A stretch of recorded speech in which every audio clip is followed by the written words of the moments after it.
nagkakamali ka. 7 taon nang nakararaan, kasama mo ako sa paliparan bago ka mamaalam. Sa oras na kasama kita, pinaramdam mo ang pagmamahal at hindi mo mabilang na paalala. Naalala ko, eksaktong alas 7, sinabi, tinawagan ka, maghanda ka na, kahit hindi mo ipaliwanag na unawaan ko na ako'y nilisanin mo na at hindi na kita makikita.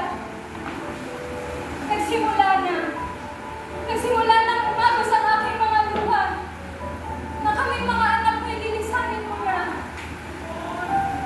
Nakita ko ang pagpapanggap ng mga ngiti mo. Pinalakas mo ang loob ko sa pagsalpit na anak, tatawag palagi ako. Ang pagbitaw ng bisig mo, naalala ko ang bawat paghakbang mo at hindi paglingon sa kinaranasan ko. Nasabi mo, 2 taon lang ako. Pero ramdam ko ang pagpapagal at maranasan natin ko ang 2 taon ay hindi nagtagal na dagdagan pa. Pandemya, problema sa pera at kung ano-ano pa. Lahat yun naunawaan ko. Sa loob ng 7 taon ay naunawaan ko. Pero sa mga taong yun ay nais kong magpakapuno. Nadarama ko ang lungkot. Na nais ko na ikaw ang kasama ko tuwing nahihirapan ako.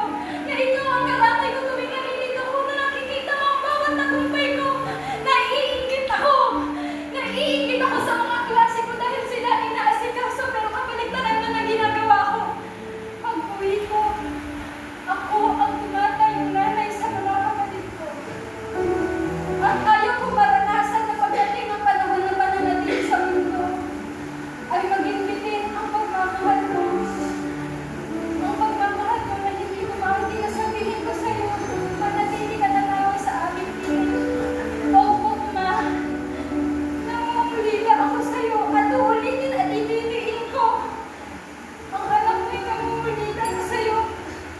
Naunawaan ko ang lahat. Naunawaan ko. Pero ang anak mo'y bilang